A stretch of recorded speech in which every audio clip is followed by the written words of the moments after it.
Ma vie est affranchie de toute religion. Ce n'est pas quelque chose de négatif, c'est quelque chose de positif. C'est positif en quel sens? Dis-moi, parce que je ne crois en aucune divinité surnaturelle, en particulier une divinité masculine surnaturelle qui est autoritaire et nous dit quoi faire. Si tu ne fais pas ce qu'il dit, tu vas en enfer. C'est très négatif et contrôlant. Pourquoi croire en une divinité féminine? Moi, je n'y crois pas. Il y a certainement un mouvement de la déesse, mais je pense que c'est plus du féminisme que de la religion. Mais ça ne m'attire pas. Donc tu crois que tu as le contrôle total sur ta vie et que tu es responsable de ce qui t'arrive et qu'il n'y a rien d'autre? Bien sûr, les gens ne contrôlent pas totalement leur vie. Je crois qu'aucune force surnaturelle ne contrôle la mienne. Comment comptes-tu arriver ici? Je suis arrivée ici de la même façon que tout le monde. Je pense que cela a beaucoup plus à voir avec les femmes qui accouchent qu'avec un dieu masculin. Je suis pour l'égalité des sexes et je souligne que l'institution probablement la plus patriarcale et sexiste au monde, c'est la religion organisée. Donc je suis opposée au sexisme. Pendant des millénaires, les grands théologiens et prophètes de nos religions se sont penchés sur l'énigme de la féminité. Et le résultat, à différentes époques et dans différents endroits, a été l'immolation des veuves, les crimes d'honneur, la mutilation génitale, une obsession occulte pour la virginité. Juste d'autres formes d'abus physiques et psychologiques, une variété si kaléidoscopique qu'on peut à peine la résumer.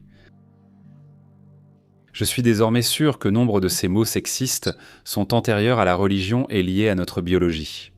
Mais il ne fait aucun doute que la religion promeut et rend sacro-sainte des attitudes envers les femmes qui seraient déplacées même chez un singe arboricole.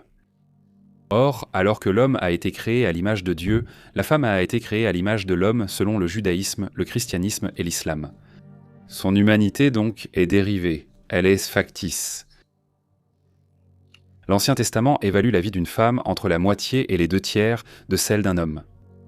Le Coran dit que le témoignage de 2 femmes est nécessaire pour contrebalancer le témoignage d'un homme. Et chaque femme a droit à la moitié de la part d'héritage de son frère. Mais le Dieu biblique a clairement indiqué que les femmes sont censées vivre dans une soumission absolue à leur père jusqu'au moment où elles sont livrées au service conjugal de leur mari. Le Nouveau Testament n'apporte aucun répit. Comme l'a écrit saint Paul aux Éphésiens, « Femmes, soyez soumises à vos maris comme au Seigneur. » Car le mari est le chef de la femme comme le Christ est le chef de l'Église. De même que l'Église est soumise au Christ, que les femmes soient soumises à leur mari en toutes choses. Le Coran délivre le même message. Et dans la plupart des traductions, il est dit que les femmes désobéissantes doivent être fouettées, flagellées ou battues. J'ai effectivement une objection, ou du moins je pense que les femmes devraient réfléchir à leur croyance en une divinité masculine, patriarcale. L'idée que des hommes dans l'Église dictent aux femmes leur conduite, car Dieu et Jésus sont des hommes et le pape doit l'être aussi, montre que cette institution est très sexiste. Si l'on revient à la Bible, les femmes y sont traitées de prostituées tout au long du texte et présentées comme dangereuses ou susceptibles de détourner les gens de la religion. La Bible contient même des passages où le Seigneur ordonne que des femmes soient déchirées en morceaux parce qu'on les traite de prostituées. Le sage du XIe siècle, Al-Ghazali, peut-être le musulman le plus influent depuis Muhammad, a décrit ainsi les devoirs d'une femme. Elle doit rester chez elle, s'occuper de son filage, sortir rarement, être peu informée, peu communicative et ne rendre visite à ses voisins qu'en cas de nécessité. Elle doit prendre soin de son mari, le respecter en toutes circonstances et chercher à toujours le satisfaire. Elle ne doit pas quitter la maison sans sa permission, et si elle obtient sa permission, elle doit sortir à la dérobée. Elle doit porter de vieux vêtements, emprunter les rues désertes, éviter les marchés et s'assurer qu'aucun étranger n'entende sa voix ni ne la reconnaisse. Elle ne doit pas parler à un ami de son mari, même en cas de besoin. Sa seule préoccupation doit être sa vertu, sa maison, ainsi que ses prières et son jeûne. Si un ami de son mari vient en son absence, elle ne doit ni ouvrir la porte ni répondre pour préserver leur honneur. Elle doit accepter ce que son mari lui offre comme besoin sexuel à tout moment.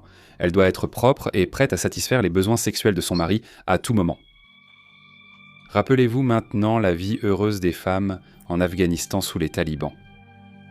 Ou pensez aux millions de femmes qui, même aujourd'hui, sont obligées de porter le voile sous l'islam ou qui sont forcées dans ces mariages forcés avec des hommes qu'elles n'ont jamais rencontrés. Et vous réaliserez que ce genre d'opinion religieuse a des conséquences.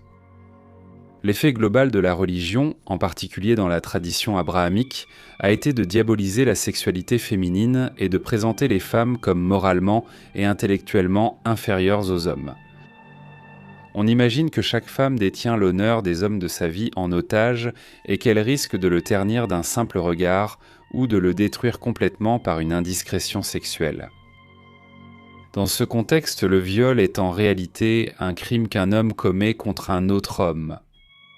La femme n'est que le vecteur de la honte et souvent coupable d'y consentir, étant toute séduction ruse et trahison sournoise. En Iran où je suis allé, j'ai visité les 3 pays de l'axe du mal. Je crois être le seul écrivain à pouvoir l'affirmer. Il n'est pas permis de condamner à mort une femme vierge, même si, aux yeux des mollahs, elle a commis un crime capital, peut-être en montrant trop souvent ses cheveux ou ses membres. Elle ne peut pas être condamnée à mort.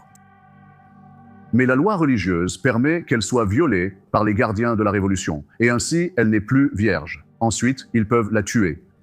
« Fais ce que tu veux sera toute la loi » était autrefois considérée comme la devise du satanisme, si je me souviens bien. La permission divine accordée à des personnes qui pensent avoir Dieu de leur côté permet des actions qu'un incroyant moralement normal ne songerait même pas à envisager. Dans l'Ancien Testament, dans le Deutéronome 22, Dieu dit que si une femme ne crie pas assez fort pendant qu'elle est violée, elle doit être lapidée à mort comme complice de sa propre souillure. Il est évident que le Dieu mâle alpha de ce livre reflète les peurs, l'ignorance, le territorialisme, l'arrogance des Israélites patriarcaux qui voulaient préserver leurs biens, y compris leurs femmes et leurs esclaves. Le Dieu qu'ils ont inventé est un mari abusif qui contrôle sa femme, les Israélites, par des menaces et par la violence. C'est dans la Bible. Dieu est misogyne. Regardez Jérémie 13, par exemple, quand les Israélites demandaient « Pourquoi les Babyloniens envahissent-ils, tuent-ils et violent-ils leurs femmes ?» Dieu a répondu « Voilà pourquoi. C'est à cause de la grandeur de votre iniquité que vos jupes sont relevées et que vous êtes violés ou outragés, selon certains versets. Parce que tu m'as oublié et que tu as fait confiance au mensonge, c'est moi-même qui relèverai tes jupes sur ton visage. » Dieu, selon ses propres paroles, est un violeur. Que ce soit au sens propre ou figuré, c'est vraiment horrible à dire. Isaïe a écrit « Le Seigneur frappera de croûte la tête des filles de Sion, et le Seigneur mettra à nu leurs parties secrètes. » C'est du harcèlement sexuel dans la Bible destiné à humilier et contrôler les femmes. Que penses-tu des hommes qui se vantent de tripoter des femmes? Qu'en penses-tu? Est-ce que c'est digne d'éloge? Dieu n'est certainement pas pro-vie. Parce qu'elle s'est rebellée contre son Dieu, leurs petits-enfants seront écrasés et leurs femmes enceintes éventrées, a dit Dieu. Que le Seigneur fasse de vous une malédiction parmi votre peuple lorsqu'il vous fera faire des fausses couches. Dieu est cannibale. Je ferai que vos oppresseurs mangent leur propre chair. Ils seront ivres de leur propre sang. Si vous me désobéissez, vous mangerez la chair de vos fils et vous mangerez la chair de vos filles. Il est impossible d'échapper à l'idée, dans la Bible et le Coran, que les femmes ont été mises sur terre pour servir les hommes, pour tenir leur maison en ordre et pour être des machines à enfanter des fils. Donc je pense que c'est un fait qui ne peut vraiment pas être contesté. Si nous parvenons un jour à une civilisation mondiale qui valorise et honore réellement les droits et les capacités des femmes, ce ne sera pas parce que nous aurons accordé plus d'attention à nos livres sacrés.